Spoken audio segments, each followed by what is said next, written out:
오늘 본문의 말씀은 여호수아서 5장 보겠습니다. 여호수아 5장 13절에서 15절까지 말씀 보겠습니다.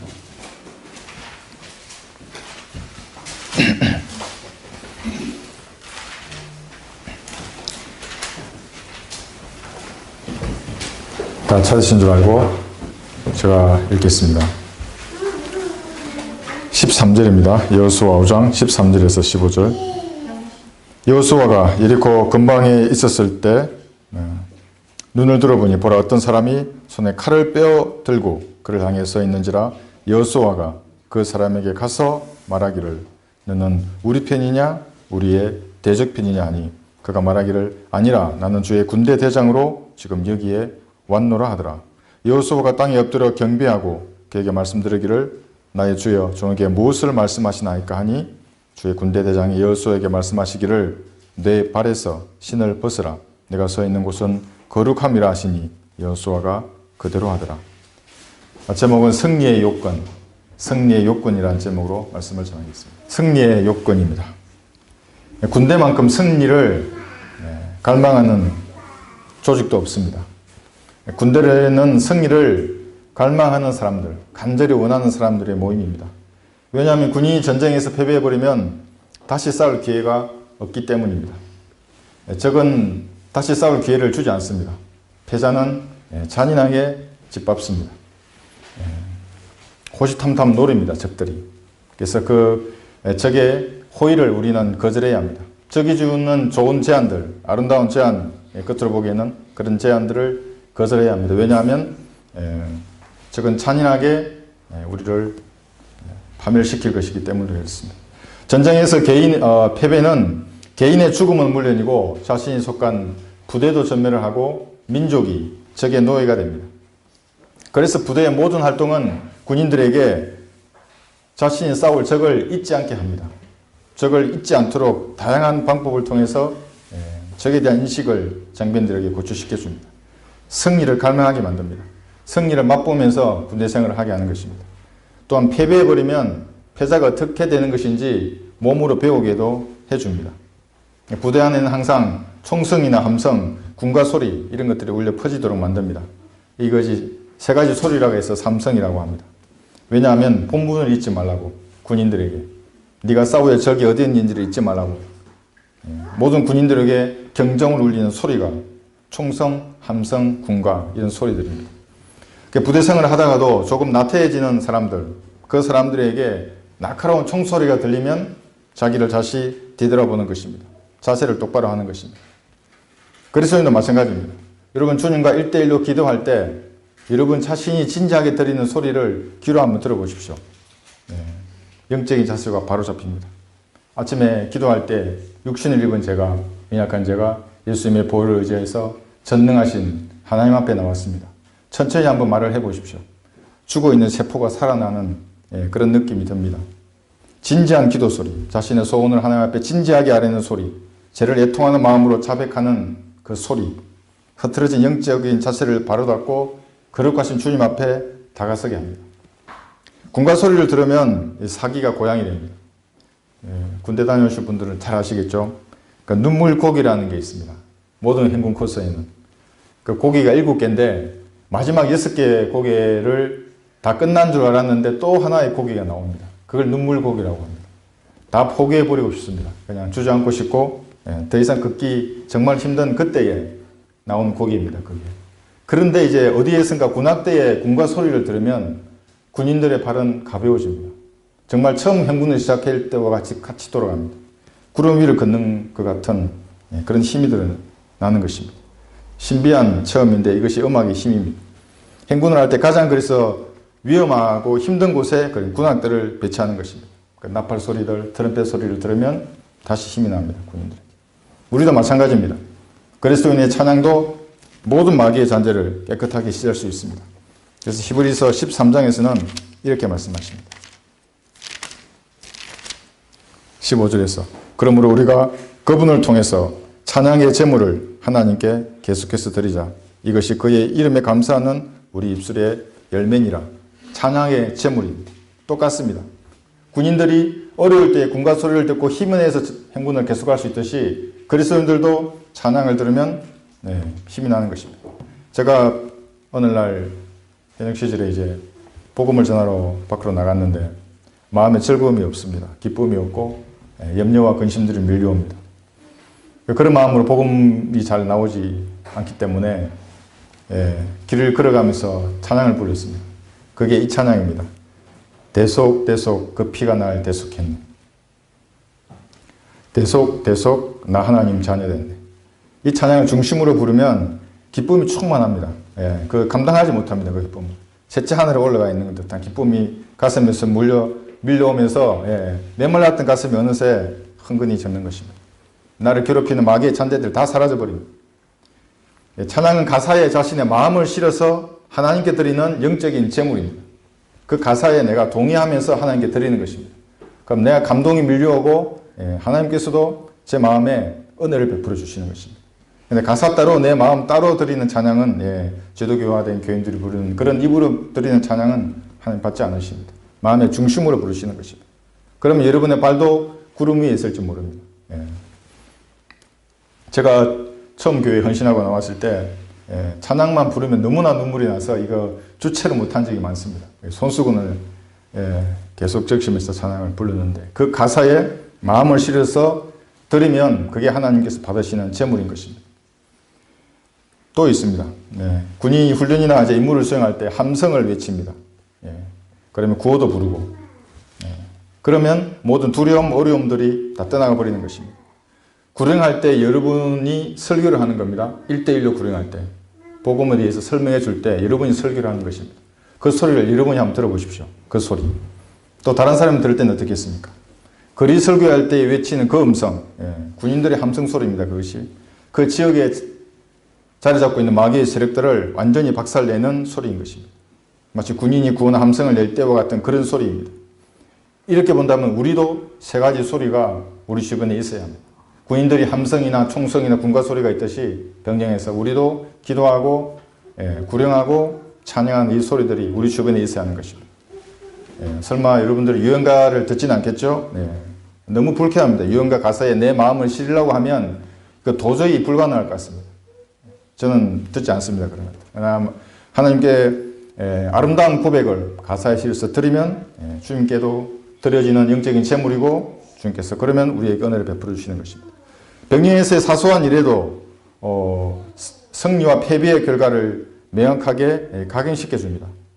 승리의 기쁨과 패배의 쓴맛을 몸이 기억하도록 만들어줍니다. 그래야 전투에서 승리를 위해서 최선을 다하기 때문에 그렇습니다. 근데 군인이 승리도 좋고 패배도 좋고 그런 마음으로 생활을 한다 그러면 군인이 아닙니다. 월급이나 받고 연금이나 챙기자 이런 마음으로 생활하는 군인이 있다면 그 군인은 군복을 벗고 집으로 돌아가야 합니다. 자기 장교 인간 반지를 빼고 집으로 가야 합니다. 조국이 위기에 처해서도 연금이나 계산하고 진급이나 걱정하는 군인이 있다면 군인이 아닙니다. 군인은 전쟁에서 반드시 승리해야 합니다. 그런 필성의 신념으로 불타는 것입니다. 그것이 군인입니다. 우리도 마찬가지입니다. 제도화된 교회를 한번 보십시오. 영적으로 죽은 교회들. 자신들이 거창하게 예배를 드리고 무슨 영적인 군사라고 말을 하지만 아닙니다. 위험을 회피하면서 안전하게 복음을 전하려고 하는 사람들, 군인이 아닙니다. 군인은 위험 가운데서도 자신의 임무를 수행하는 것이 군인입니다. 그렇게 말만 하는 사람들은 말쟁이일 뿐입니다. 군인은 직감적으로 군인을 알아볼 수 있습니다. 저 사람이 군인인지 아닌지 5초도 걸리지 않습니다. 롬멜 장군, 여러분, 독일의 유명한 장군입니다. 정치 군인이 아니었습니다. 그건 히틀러의 졸개가 아니라 진짜 군인이었습니다. 그 사람 이런 말을 했습니다. 병사들은 진실과 호의를 구별하는 감각적인 쿨을 가지고 있다. 이게 무슨 말이냐면 장교들이 아무리 떠들어도 병령의 실태를 다 아는 병사들은 금방 압니다. 그게 진짜인지, 저 사람이 자기가 이해한 말을 하는구나, 아니구나를 금방 알 수 있습니다. 여러분도 마찬가지입니다. 우리는 말씀을 손에 들고 있기 때문에 어떤 사람이 그 사람이 목사거나 무슨 신학 박사거나 권사거나 장로거나 상관없습니다. 5초도 안 걸려서 바로 알 수 있습니다. 그 사람이 진짜 구원받았는지, 구원받았으면 진짜 그리스도의 군사인지 아닌지를 바로 아는 것입니다. 포장해도 소용없습니다. 영적 군인은 승리하겠다는 자세와 태도가 선행이 되어야 합니다. 승리를 위해 수반되는 고난과 위험을 감수하겠다는 그러한 자세가 있어야 하는 것입니다. 그런 자세 없이 영적 전쟁을 논하는 사람들은 거짓말쟁이들입니다. 더 나아가서는 위선자입니다. 군에서 승리와 패배를 몸이 기억하도록 하는 예화를 한 2가지만 들어보겠습니다. 여러분, 저도 지금도 기억하는데 사격을 80% 이상 합격하면 식사하게 합니다. 점심 먹으러 갑니다. 맛있게 바로 먹고 휴식을 취하게 하고, 80% 이하면 식사를 주지 않고 며칠 전에 먹은 것까지 다 토하도록 연병장을 구르게 하기도 합니다. 물론 요즘은 그렇게 안 할 겁니다. 예전 군대에는 그렇게 했었습니다. 그럼 이 사람은 정말 자기 세포 하나하나가 기억합니다. 내가 승리해야 되겠구나. 이거 80% 이상 맞춰야 되겠구나. 그런 것입니다. 저도 지금 30년 전에 있었던 군대 생활을 아직도 기억합니다. 생생하게. 참호격투라는 것이 있습니다. 참호격투는 한 20명의 사람들이, 군인들이, 장정들이 1m 높이 참호 속에 들어가가지고 밀어내는 겁니다. 전부 흙탕물인데 온몸이 다 끓깁니다. 돌에. 패배하면 어떻게 되겠습니까? 우선 승리하면 휴식을 취합니다.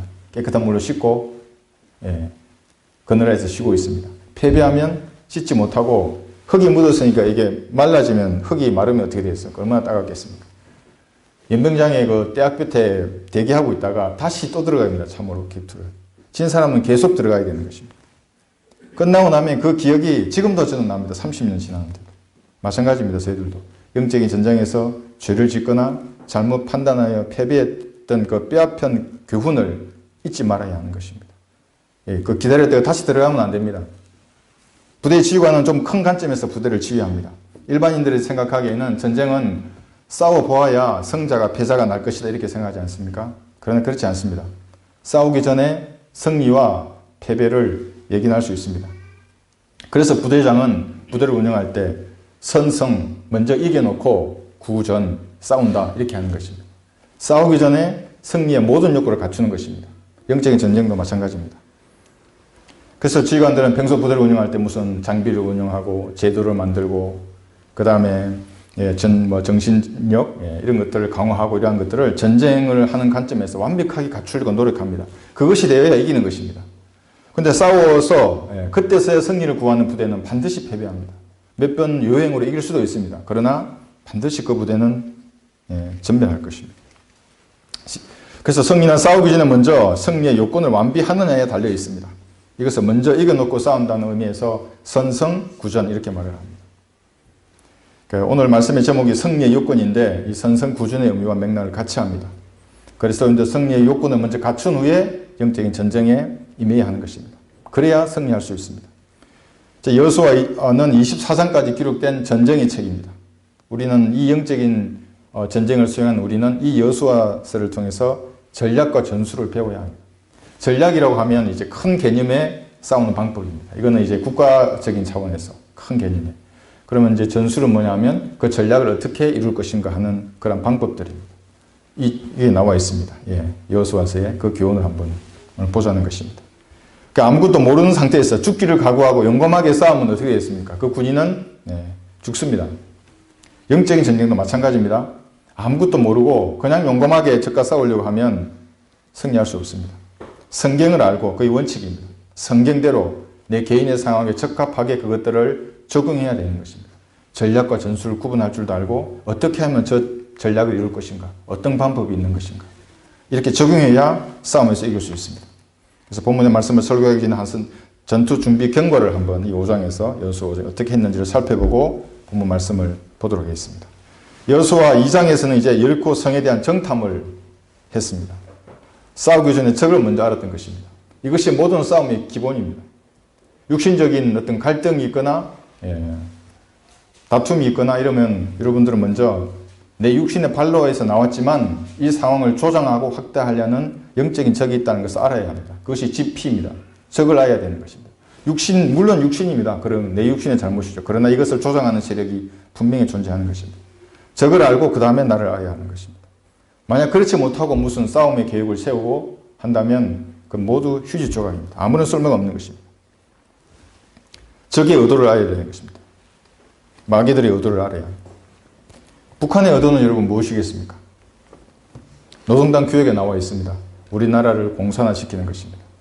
그래서 김일성이가 70년대 지나서 80년대에는 더 이상 화염병 던지지 말고 학생운동을 하지 말고 이제는 정치계, 그 다음에 법조계로 들어가라. 지금이 586들입니다. 우리나라의 모든 기득권을 장악하고 있는 그 사람들. 그래서 하나님께서 자비를 베풀어 주시지 않으면 저희 나라는 소망이 없는 것입니다. 선거관리위원회가 전자개표기를 운영하는 한 우리나라는 소망이 없는 것입니다. 그리스도인들의 기도는 변화시킬 수 있습니다. 나의 육신을 자극하고 세상과 마귀의 세력을 동원해서 이 공격하는 영적인 적의 의도, 이것을 알아야 합니다. 적의 계략을 알아야 하는 것입니다. 고린도후서 2장에서는 이렇게 말씀하고 있습니다. 고린도후서 2장 11절에서 말씀하십니다. 사탄이 우리에게서 유익을 취하지 못하게 하려는 것이니 이는 우리가 그의 계략을 모르지 않습니다. 그의 계략이 있습니다. 영적으로 포기하도록 하는 것입니다. 여러분의 싸움을 그냥 내려놓게 하는 것입니다. 세상과 타협하고 육신과 타협하고 그냥 그렇게 좋은 게 좋은 것이니까 살아라, 이렇게 말하는 것입니다. 하나님이 여러분에게 주신 그 목표를 향하여 전진하지 못하도록 하는 적의 의도를 알아서 여러분 쳐부시하는 것입니다. 여러분에게 낙심을 심어주고 하나님의 뜻을 섞어버립니다. 희석해버립니다. 적의 의도를 알아야 하는 것입니다. 그래서 여호수아 2장에서는 이제 적에 대해서 탐지를 해서 알게 된 것입니다. 아, 적의 상태가 이렇구나. 그 다음에 3장에서는 하나님의 도우심으로 요단강을 건넜습니다. 도하작전을 한 겁니다. 수십만 명을 데리고 도하작전을 한 겁니다. 이 작전을 통해서 여호수아는 집필을 했으니까 직이 나는 뭐냐, 하나님이 함께 하시는구나를 여호수아는 알았던 것입니다. 여러분이 사역을 하는 동안 개인의 각자의 그리스도의 삶을 사는 동안 하나님께서 여러분과 함께 하신다는 것 여러분 알고 계십니까? 하나님이 함께 하고 계십니다. 어떤 분은 이제 영적으로 성장하려는 단계에 계신 분도 있고 좀 성장하신 분도 있을 것입니다. 각 단계마다 하나님께서 여러분과 함께 하셔서 성장하게 하십니다. 군에서는 매 훈련마다 이런 도하작전을 합니다. 저는 지금도 도하작전 그러면 눈이 그려집니다. 어떻게 부대를 운영하고 우선 처음에는 고무보트나 수영을 해서 강 건너편을 점령을 하고 그 강습 도하를 하고 그 다음에 문교나 부교를 놓고 뭐 하렉은 어떻게 운영하고 이런 아마 육신적인 계획이 있었을 겁니다. 여호수아도 마찬가지입니다. 그런데 여호수아는 그런 쓰지 않았습니다. 그런 것들을 보면 이 도하작전의 준칙 이런 것을 여호수아는 쓰지 않았습니다. 왜냐하면 전쟁은 하나님께서 주관하시기 때문에 그렇습니다. 인간적인 방법을 사용하지 않고 도하작전이 성공한 것입니다. 이것이 가능한 이유는 순종이었습니다. 여호수아 3장 4절 한번 보겠습니다. 어떻게 순종했는가?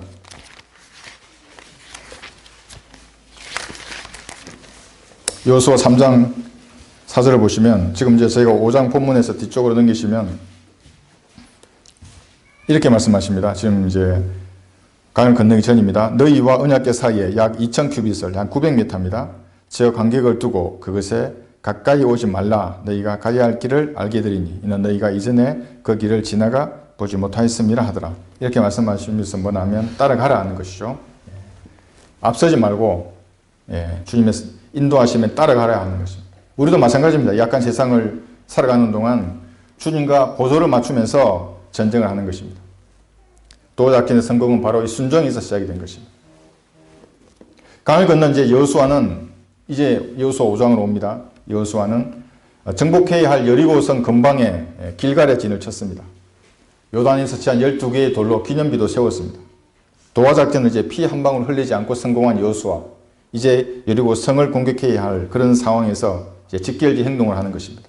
직결지 행동은 뭐냐면 이제 공격을 해야 되지 않습니까? 수십만 명이. 그러면 전투력을 최고로 유지해야 됩니다.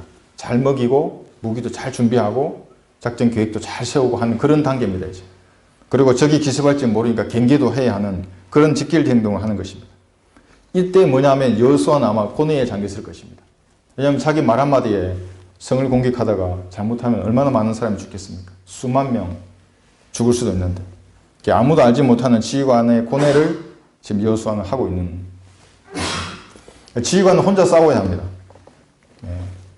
혼자 자신과 싸워서 먼저 이겨내야 하는 것입니다. 지휘관이 겁을 먹거나 낙심하면 부대는 끝입니다. 모든 조직의 리더가 감당해야 하는 몫입니다. 물론 저도 마찬가지입니다. 이번에 영적 정쟁이 이제 일어난 후에 제가 설교회에서 수요 설교를 했을 때의 일입니다. 제가 1시간 전에 도착해서 불 꺼진 강대상 앞에 섰습니다. 그리고 아무도 없는 회중을 가만히 봤습니다. 자리는 좀 비어 있었죠. 불 꺼진 교회에서 보았습니다. 그리고 그 자리에서 27년간 설교하신 목사님의 고뇌를 생각해 보았습니다. 여러분 한번 생각해 보셨습니까? 일이 생기면 비난하고 비판하고 망치려고만 하는 회중들, 불 꺼진 강단에 서서 목사님께서 어떤 심정과 고뇌로 성경들을 믿는 사람들을 이끌어 오셨을지를 한번 생각해 보았습니다. 그래서 저는 설교 형제들에게 강단에 가서 한번 서봐라. 아무도 없는 강단에서 회중이 있다고 생각하고, 그리고 그 고뇌의 무기를 한번 느껴보라고 제가 얘기한 적이 있습니다.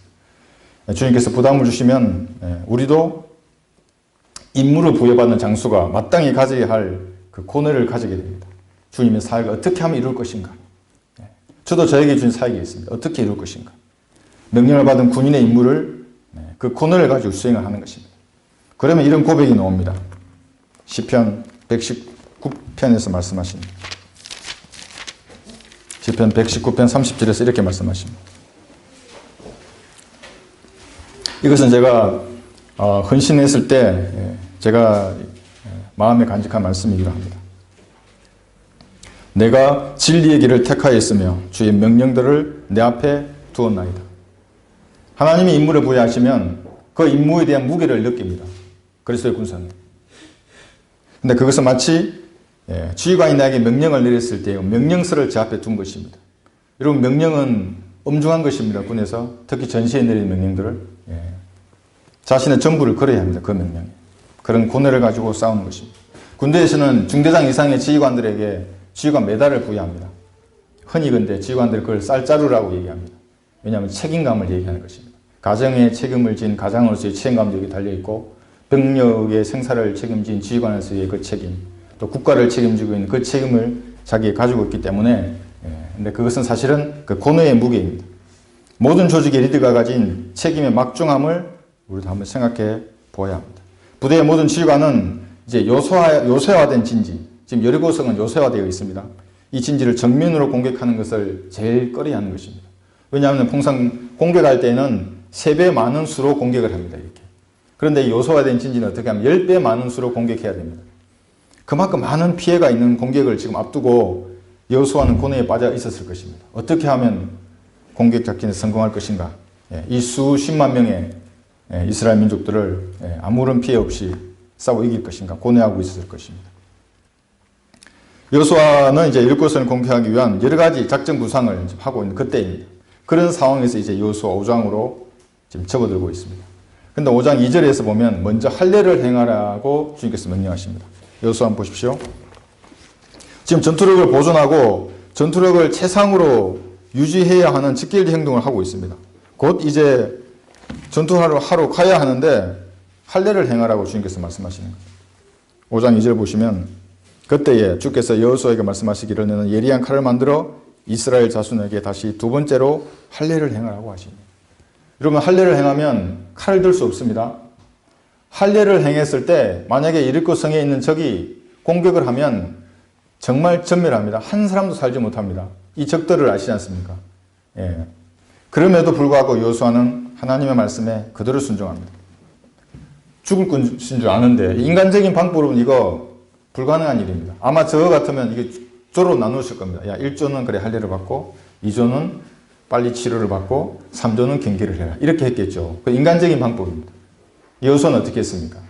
하나님의 직접 명령을 받은 여호수아는 전원이 그냥 할례를 합니다. 그리고 주님께서 적을 묶어두실 것을 믿고 신뢰하고 할례를 하는 것입니다.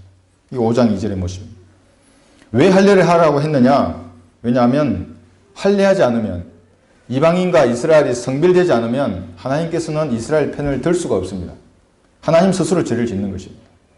죄인의 손을 어떻게 들어줍니까? 죄인 둘이 싸우면 하나님이 누구 편을 들어야 합니까?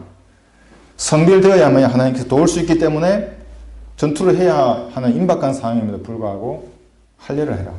성별을 하라. 이렇게 지금 말하고 있습니다. 그런데 여호수아는 순종했습니다. 이렇게 성별된 이스라엘은 하나님의 도우심으로 피 한 방울 흘리지 않고 여리고성을 정복했던 것입니다. 영적인 전쟁도 마찬가지입니다. 세상과 성별된 그리스도인은 언제 어디서나 하나님의 도우심을 받아 승리할 수 있습니다. 기도할 수 있습니다. 그러나 세상과 연합한 그리스도인은 육신의 힘으로 싸우다가 어떤 때는 승리하고 어떨 때는 패배합니다. 쓰디쓴 패배를 맛보게 될 것입니다. 영적으로 더 높이 올라가면 더 낮게 추락하고 아픔이 더 큰 것입니다. 승리와 패배의 조건은 그리스도인들에게는 성별입니다. 육신의 능력이 아닙니다. 영적인 전투의 원칙입니다. 하나님께서는 할례를 행한 것을 이집트의 치욕을 굴려 보냈다 이렇게 말씀하셨습니다.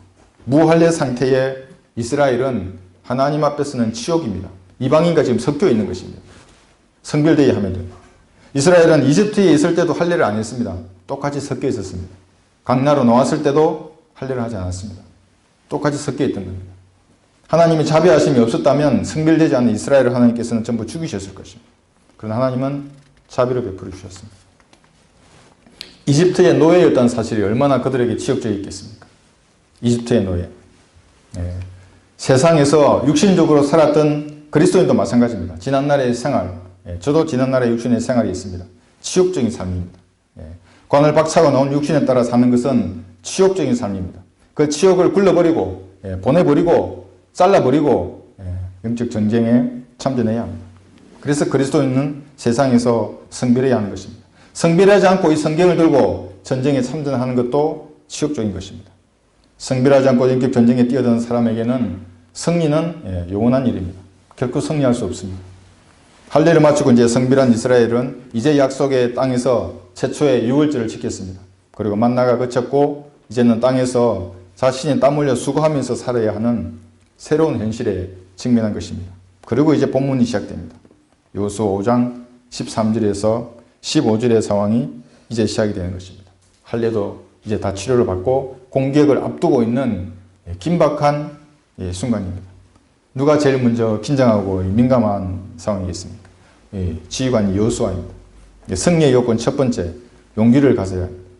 13절에서 여호수아가 공격할 여리코 근방에 있을 때 일입니다. 이제 손에 칼을 빼어든 사람을 여호수아가 봤습니다. 칼집에 넣은 것도 아니고 칼을 빼어들고 어떤 사람이 서 있던 것입니다. 만약 용기가 없으면 어떻게 되겠습니까? 지나쳐 가버립니다.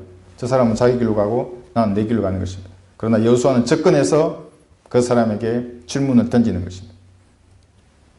왜냐하면 여호수아는 자신이 지휘권을 인수받는 그날에 하나님께서 자기에게 했던 그 말씀을 기억하고 있습니다. 이렇게 말씀하셨습니다. 여호수아에게.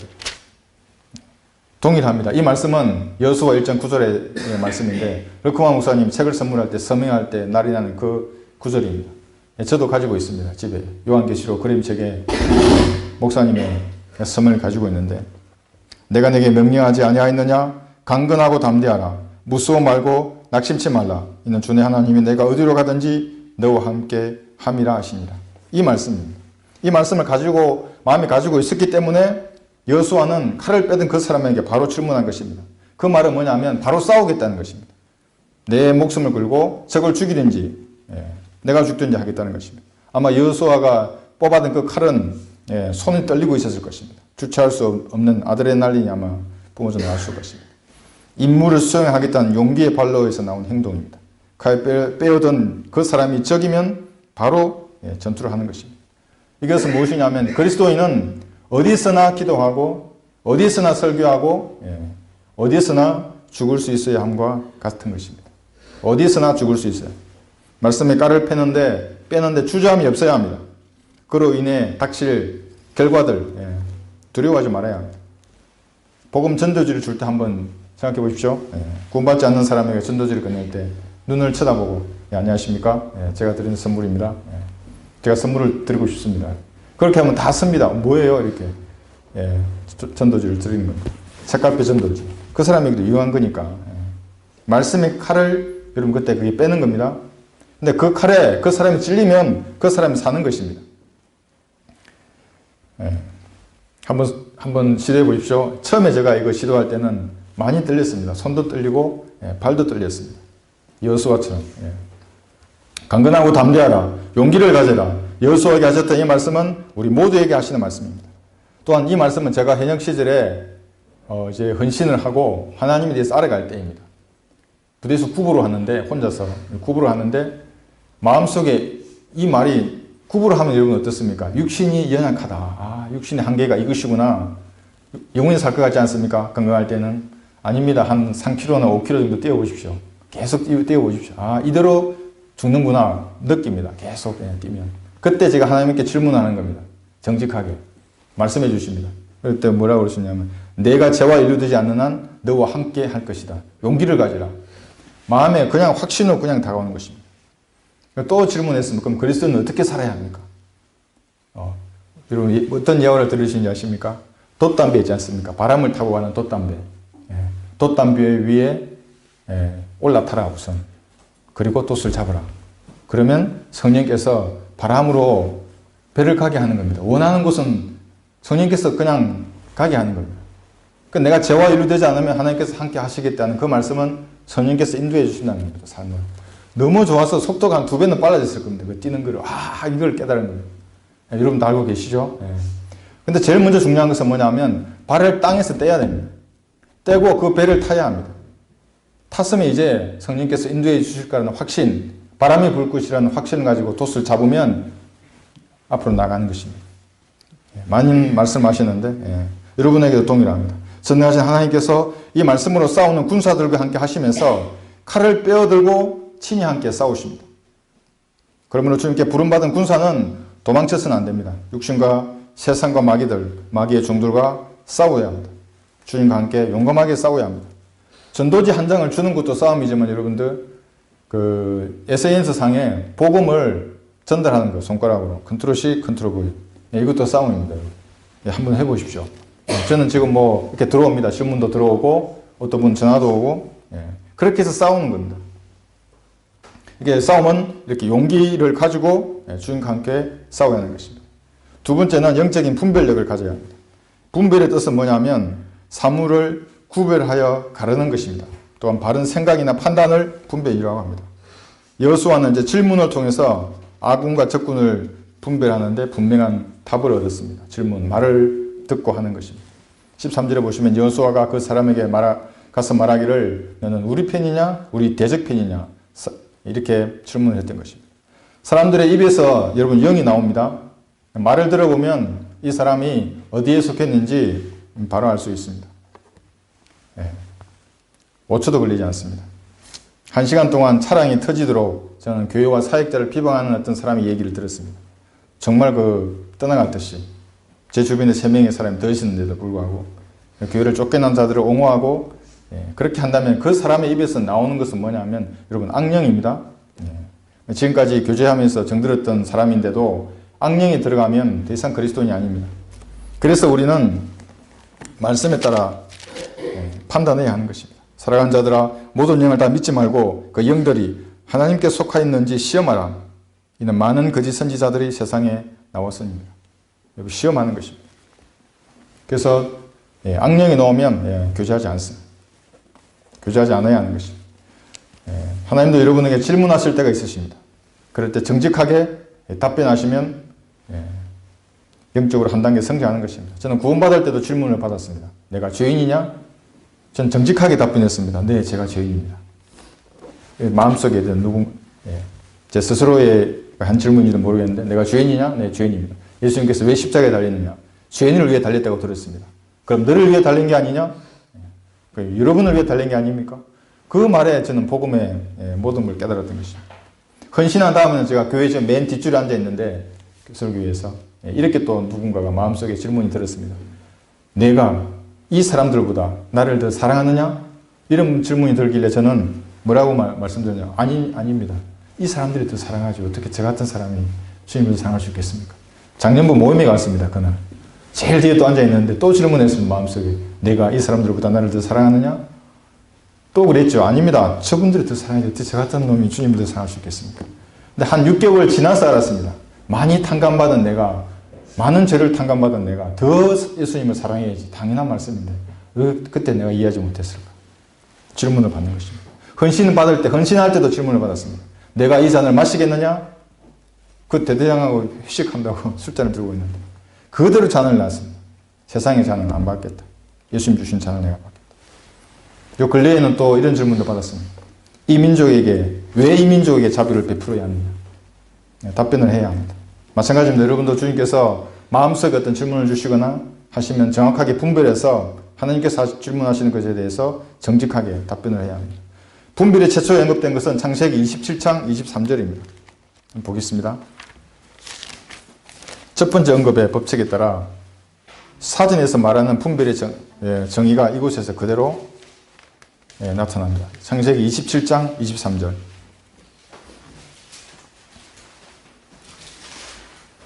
이제 이 27장은 이제 야곱, 에서 여러분 잘 아시죠? 리브카, 이삭이 이제 등장하는 그런 장입니다. 23절에서 이제 이삭이 축복을 하려고 하는데 당연히 형을 지금 이삭은 축복하려고 했을 겁니다. 왜냐하면 맛있는 고기를 형이 잡아주기 때문에. 그런데 지금 이 야곱은 어머니가 야곱을 사랑했죠. 가정적인 야곱을 엄마가 사랑했던 겁니다. 자기하고 친구가 되어주는 야곱을 더 사랑했습니다. 한번 보십시오. 23절에 이삭이 그를 분별하지 못하더라. 누구를 분별하지 못합니까? 지금 9절에 보시면 에서인 줄 안 겁니다. 그 염소 가죽의 털 많은 손을. 이는 그의 손이 그의 형 에서의 손같이 털이 있기 때문이라. 그러므로 이삭이 그를 축복하더라. 야곱을 축복하게 됩니다. 분별을 잘못하지 못했어. 이게 사진에 말하는 그 분별인 겁니다. 이 땅에 벌어지는 영적 전쟁에서도 우리는 누가 하나님의 편인지 누가 마귀의 편인지를 정확하게 분별해야 합니다.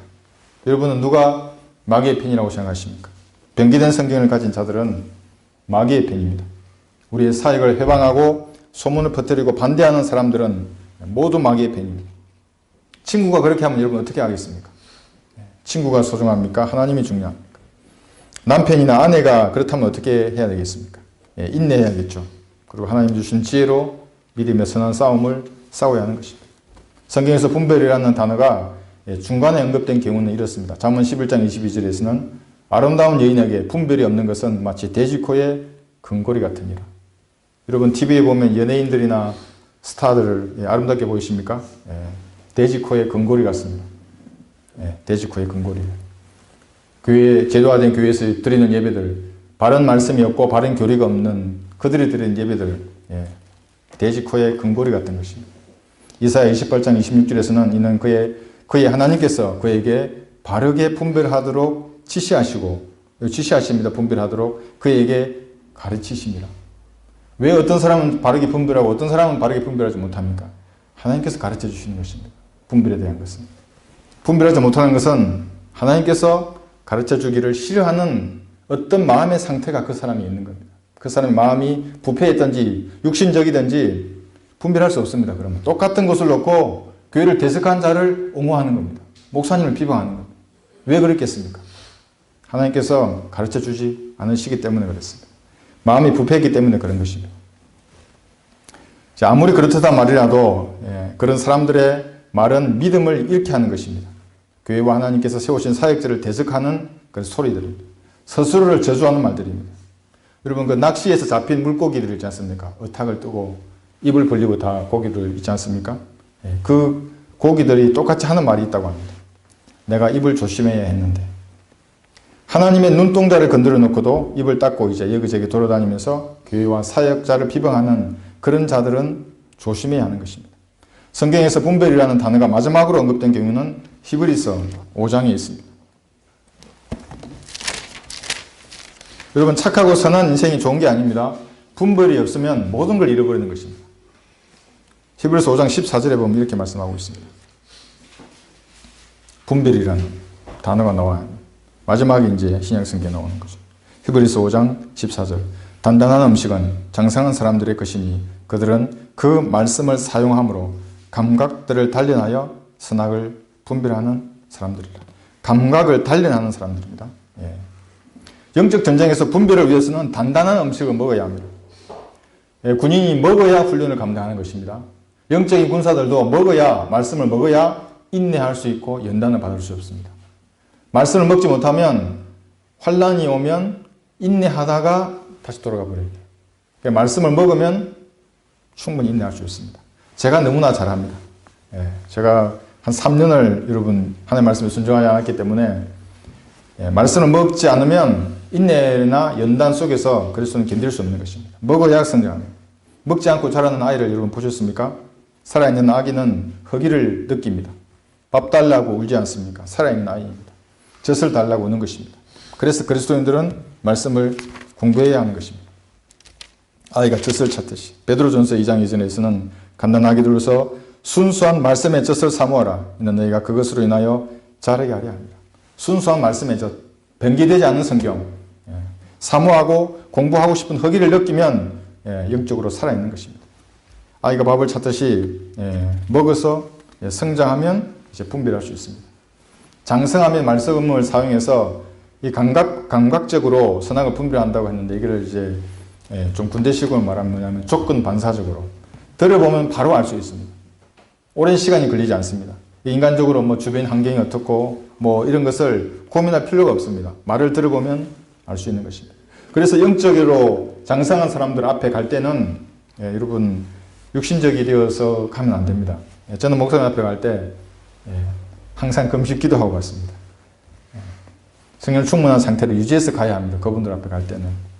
왜냐하면 그분들은 감각적으로 판단하십니다. 그래서 그렇습니다. 먹고 성장하기도 바쁜 아기들이 무슨 감각을 가지고 선악을 분별할 수 있겠습니까? 문제는 이제 아기이면서도 컸다고 생각하는 사람도 있습니다. 성경도 모르면서 선악을 분별하려고 하다가는 망하는 사람들이 주변에 있습니다. 제가 저것은 악령이라고 말하는데 오히려 저를 왜 형제 자매를 악령이라고 정죄하느냐, 사랑이 없다 이렇게 말하는 영적인 아기들이 있습니다. 이 자신이 악이라고 이런 생각이 들면 영적인 노장들에게 물어보면 됩니다. 역전의 용사들이 주변에 많이 있습니다. 지금 저희 교회도 많이 있습니다. 역전의 용사 그러면 신체적으로 건강하고 형제라고 생각이 하지만 그렇지 않습니다. 영적인 용사는 다릅니다. 나이 어린 자매들, 또 일로하신 형제 자매님들, 이런 분들이 오히려 더 사자같이 싸우는 분들도 많이 있습니다. 신학교를 졸업했는지 여부는 중요하지 않습니다. 어떤 자세와 태도로 주님을 섬기고 이 대열에서 이탈하지 않고 있는지를 보면 알 수 있습니다. 오랫동안 계신 영적인 그런 노장들에게 물어보면 정확하게 분별할 수 있습니다. 피아식비를 하는 데는 오랜 시간이 걸리지 않습니다. 여기 보면 한마디면 됩니다. 너는 우리 편이냐 우리의 대적 편이냐. 우리 편이면 비난을 멈추고 지난날의 과오를 회개하고 이 대열에 다시 서서 같은 믿음과 생각으로 싸우면 됩니다. 그러면 되는 것입니다. 성령 여군 세 번째, 말씀에 순종하라입니다. 여리고 성을 공격하는 전투 현장에 주의 군대 대장이신 주님께서 주의 천사로 나타나 계십니다. 그것도 칼을 빼들고 서 계셨습니다. 이제 이런 상황에서 여호수아는 또다시 조건 반사적으로 엎드립니다. 즉시 엎드립니다. 그리고 경비를 하는 것입니다. 위험을 감수하고 복음을 전파하는 그곳에 주님께서는 칼을 빼들고 서 계시는 것을 알아야 합니다. 혼자가 아닙니다. 만약 복음을 전하다가 먼저 하늘나라로 간다면, 그런 영광이 주어진다면 여러분 그 잔을 받지 않으시겠습니까? 세상에 주는 잔은 다 마셔보았습니다. 치욕의 잔이었습니다. 저는 다시는 그런 잔을 마시지 않을 것입니다. 이 배경 라우디게아 시대에 주님이 주시는 고난의 잔을 받을 수 있는 단 한 사람이 바로 여러분이라면 어떻게 했습니까? 거부하시겠습니까? 아니면 마시겠습니까? 저는 마시겠습니다. 골로새서 1장 24절에서 이렇게 말씀하십니다. 골로새서 1장 24절에서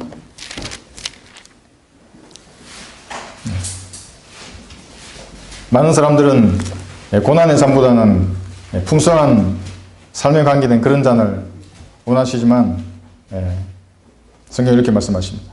골로새서 1장 24절 이제 내가 너희를 위하여 받는 나의 고난들을 기뻐하고 또 그리스도가 고통받으신 이후에 있는 것을 그의 몸인 교회를 위하여 내 육신에 채우노라. 성경대로 믿음을 실행한 모든 선배 전우들이 주님께서 주시는 잔을 받았습니다. 저도 제 육신에 주님이 주시는 고난의 잔으로 채우겠습니다. 여러분도 고난의 잔을 채우시기 바랍니다. 북한에 복음을 전한다고 하니까 이상한 사람들이 많이 있었습니다. 어떤 사람들 함께 하다가 중간에 도망가 버린 그런 사람도 있습니다. 들어도 못 들은 척하고 보아도 못 본 척하는 사람도 있습니다. 군인이면 군인이고 군인이 아니면 아닌 것이지, 군인인 것 같기도 하고 뭐 아닌 것 같기도 하고 뭐 이런 것이 어디 있겠습니까? 제가 북한에 복음을 전할 때는 육체적으로 많이 피곤할 때도 있습니다. 알 수 없는 압박감이나 불안감이 엄습하기도 합니다. 각가지 상황과 변수들, 이런 것들은 지휘관의 고뇌를 이제 기쁨으로 감당합니다. 그러나 이 일, 북한의 복음을 전하는 이 일은 주님께서 칼을 빼들고 함께 서 계시는 것입니다. 영적인 전쟁도 세상 전쟁과 마찬가지로 똑같이 실전인 것입니다. 북한에도 참고 선을 행하여 영광과 존귀와 썩지 아니함을 구하는 사람들이 있다면 주님께서는 그들에게 반드시 복음을 듣게 해야 합니다. 말씀에 약속하셨기 때문에. 얼마나 중요하겠습니까? 주님 입장에서는. 이것은 하나님의 일인 것입니다.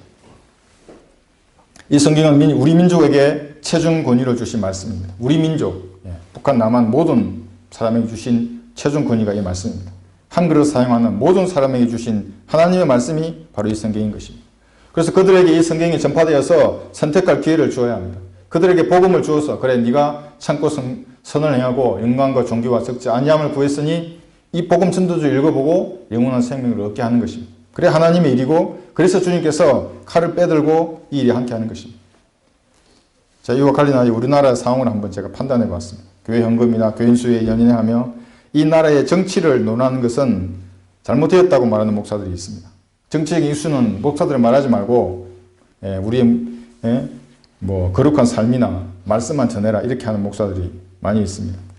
회중의 수준에 자신의 설교를 맞추는 것입니다. 회중의 길을 가르게 하는 사람들이. 정교 분리가 무엇인지도 모르는 사람들입니다. 정교가 분리됐다는 말은 국가가 교회에 간섭하지 말라는 겁니다. 교회 운영이라든지 우리가 하는 종교적인 일에 대해서 헌법이 보장한 일에 대해서 국가가 간섭할 게 없습니다. 그런데 공산주의자가 다가오는데도 경고하지 않는 목사가 있다 그러면 하나님이 세우신 종이 아닙니다. 짖지 않는 개입니다. 5.18에 대해서 명백합니다. 5.18이 어떻게 일어났고 군사적인 식견을 조금만 판단해 보면 금방 알 수 있는 것입니다. 말하지 못하는 목사들 많이 있습니다. 그렇게 말하는 목사님을 비난하는 사람들도 있습니다. 그러나 그것은 하나님이 세우신 종들이 아닙니다. 하나님이 세우신 종은 모든 것을 판단합니다. 여기 모든 것이라는 것은 정치뿐만 아니라 경제, 사회, 문화 모든 일입니다. 세상에 일어난 일을. 그런 것을 판단할 수 없으면 하나님께서 세우신 종이 아닙니다. 저는 정확히 판단할 수 있습니다. 나라를 걱정하는 사람들 많이 있습니다. 저도 저의 지식과 경험 또 성경적 관점에서 보아도 상당한 위험한 상황입니다. 유정자들은 모두 과거에 작용화된 사상에 물들었던 사람들입니다. 그들이 전향했다는 증거를 저는 본 적이 없습니다. 그런 증거가 있으면 저에게 보여주십시오. 그럼 저의 주장을 철회하겠습니다. 한평생을 주한미군 철수, 국가보안부 폐지, 남북한의 낮은 단계의 연방제를 추정한 사람이 청와대에 있습니다. 그가 이제는 러시아의 짜르가 가졌던 그 막강한 독재, 일당 독재의 힘을 가지고 거대 여당의 독주를 시작하고 있습니다. 대한민국의 미래는 참으로 암울합니다. 저는 몇 년 전부터 사회주의의 붕괴를 위해서 기도했습니다. 박근혜 대통령이 투옥되는 그 시간부터 기도했습니다. 중공이 무너지고 있고 이제 북한도 무너지고 있습니다. 이 나라에서 주체사상을 추적하는 자들의 토양이 붕괴되고 있습니다. 비록 대한민국의 현실은 암담하지만 제가 살아있는 한 이 사회주의 국가들을 붕괴시킬 거라는 것이 저의 믿음입니다. 그러나 그래 하지 않고 이 땅에서 그리스도 설교가 금지되고 강단에서 지옥을 비출 수 없는 시대가 오더라도 굴복하지 않고 제 신앙에 따라 행할 것입니다. 그들하고는 결코 타협하지 않을 것입니다. 북한의 공산주의는 사상에 취약합니다. 그 사람들은 사상이 제일 최고라고 말하지만 사실은 사상에 취약합니다. 전도지 한 장에 무너지는 것이 그들입니다. 하늘의 복 그러면 제가 읽은 그 간정집을 보면 마태복음이나 구약성경을 읽은 사람들은 이 복음을 전해서 받아들이지 않으면 벨리알의 자식이니까 칼을 들고 죽이려고 했다고 합니다. 이 사람이 이제 북한 전국을 돌면서 복음을 전하는 90년대 초의 일입니다. 또 한 사람은 로마서를 읽어서 구원받은 사람인 겁니다. 이 사람은 복음을 전하고 이 사람은 구약 성경을 읽었기 때문에 안 받아들이면 이 벨리알의 자식이다. 죽여야 한다. 이렇게 생각하고 갔는데 복음을 전했는데 한 명도 거부하지 않았답니다. 다 예수님, 물론 바른 복음은 아니었겠지만 그래도 예수님을 믿겠다 하고 결신서에 자기 이름을 썼답니다. 전부 다. 그 이름 쓰면 어떻게 됩니까 여러분? 전부 정치분 수용소로 갑니다. 그런데도 불구하고 하늘의 복을 받겠다. 그 땅에 소망이 없기 때문에. 그렇게 전도지 한 장에 무너져 내리는 것이 북한인 것입니다. 그래서 그들에게 복음을 전하는 것은 주님의 동력자입니다. 우리는 당연한 일입니다. 마땅한 일입니다. 복음을 전하면서 감수해야 할 위험이 있으면 당연히 받아들이고 고난에 참여시켜 주신 주님께 감사해야 합니다. 칼을 빼들고 서 계신 주님께서 막아주지 아니하시겠습니까? 그들의 위협이나 그들의 공격이나 막아주실 것입니다. 기도하면 됩니다. 막아주십니다. 편안히 앉아서 복음을 전하는 것은 하나님의 동력자로서 예수님께서 주신 고난의 산을 받은 그 동력자로서 부끄러운 일입니다. 그러나 세상이 그렇다고 해서 그리스도인들이 집회를 하거나 반정부 시위를 하지 않습니다. 그리스도인은 기도로 싸우고 말씀으로 그들의 토대와 서식지인 공산주의 세력을 경멸할 것입니다. 이제 이 폐렴 바이러스, 이게 끝나면 세상은 통제된 사회로 간다고 하는 것이 대부분 석학들의 이야기입니다. 성경도 그렇게 말씀하고 있습니다. 통제 사회로 가는 것입니다. 즉 그리스도가 통제하는 그 사회, 미리 시험하고 있는 것입니다. 그들이, 글로벌리스트들이. 우리는 말씀을 전하여 사람의 혼을 일깨우고 바른 지식을 전파해야 합니다. 세상이 어떻게 변하더라도 우리가 관심을 가질 것은 바로 그것입니다. 그리고 우리가 한 번도 경험해보지 못한 그런 세상이 된다고 하더라도 여전히 복음을 전하고 이 성경을 외치고 진리의 지식을 전파하다가 우리의 삶을 마쳐야 하는 것입니다. 이것이 그리스도인입니다. 14절에서는 여호수아는 이제 명령을 내린 대장이 부하에게서 듣기 원하는 가장 시원한 답변을 합니다. 14절 한번 보십시오. 여호수아. 명령을 내리면 부하들은 여러 가지 반응을 보입니다. 그 반응 중에서 대장이 듣기 원하는 가장 시원한 반응을 14절에서 보입니다. 한번 보십시오. 여호수아 5장 14절. 그가 말하기를 아니라 나는 주의 군대대장으로서 지금 여기 왔노라 하더라. 여호수아가 땅에 엎드려 경배하고 그에게 말씀드리기를 한번 보십시오. 나의 주여 종에게 무엇을 말씀하시나이까 하니. 나의 주여 종에게 무엇을 말씀하시나이까. 이것이 주님께서 듣기를 원하는 말씀입니다. 그 어떤 말씀이든지 명령에 복종하겠습니다. 장황한 마음으로 어떤 악조건 속에서도 임무를 포기하지 않겠습니다 라고 하는 결사의 각오가 포함되어 있습니다. 여호수아만 이렇게 한 것이 아닙니다. 사무엘도 그런 말을 했습니다. 사무엘상 3장을 한번 보겠습니다. 여러분 다 아는 구절입니다. 사무엘상 3장 10절에 보면 여호수아와 사무엘 똑같은 반응을 보이고 있습니다. 사무엘상 3장 10절 말씀 읽겠습니다. 주께서 오셔서 서서 다른 때와 마찬가지로 사무엘아 사무엘아 부르신지라 사무엘이 대답하기를 말씀하소서 주의 종이 듣나이다. 말씀하소서 주의 종이 듣나이다. 이 질문이 주님께서 그의 군사에게 듣기를 원하시는 그런 자세인 것입니다. 우리도 마찬가지입니다. 우리도 성경을 공부하거나 설교를 듣거나 여러분 주님께 1대1로 기도할 때 여러분 마음 가운데 주시는 그 확신으로 질문하실 때 말씀 이런 자세로 주님과 대해야 하는 것입니다. 나의 주여 종에게 무엇을 말씀하시나이까. 이 말 속에는 나의 굳은 각오, 결의가 포함되어 있는 말인 것입니다. 대부분 이제 환상이나 꿈으로 말씀하지 않으십니다. 성경이 있기 때문에 여러분의 마음과 생각 속에 질문을 하시거나 여러분의 또 질문을 하면 그게 역대응하는 질문을 하시기도 합니다. 정직하게 대답하면 되는 것입니다.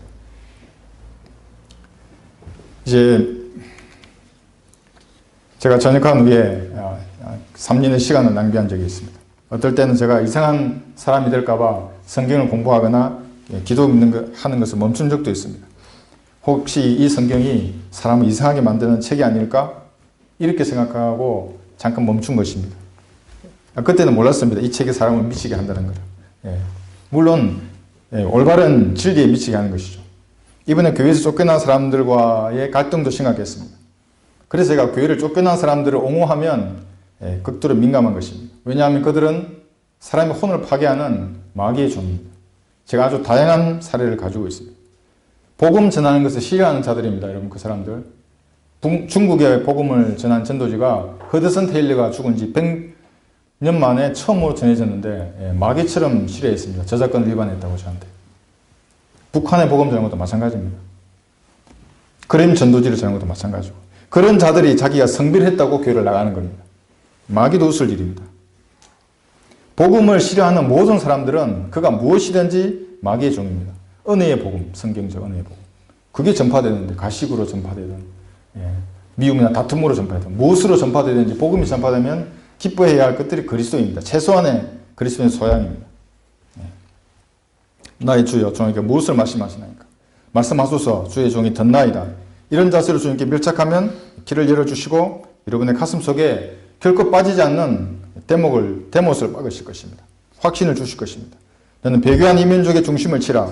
너는 이 나라 주사파의 본거지를 말씀으로 파괴해서 저들의 산하를 구원받은 죄인들의 피로 물들이라. 이 일을 위하여 필요한 모든 것을 보장하겠다. 말씀에 순종하는 자세를 가지면 이런 확신을 가지고 주님과 함께 동력자로서의 임무를 맡겨주시는 것입니다. 저기에 내 생명이나 내 재산이나 명예는 가져갈 수 있습니다. 그러나 내가 주님께로 가는 영원한 생명은 결코 뺏지 못하는 것입니다. 저는 그래서 승리했습니다.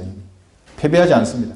그리고 내일 만약에 저기 내 생명을 가져가더라도 저는 승리했습니다. 하나님 나라에서 주님을 볼 것입니다. 그리고 나의 생명을 가져간 기회를 내가 백보자 심판에서 볼 것이고 그가 불못으로 던져지는 것을 제가 볼 것입니다. 저와 여러분은 이미 승리한 것입니다. 승리의 요건 네 번째, 거룩함을 추구하라. 성육신 이전에 예수님께서는 주의 군대대장으로 나타나셨습니다. 사도행전에서 27장에서 이렇게 말씀하십니다. 성육신 이전의 예수님. 사도행전 27장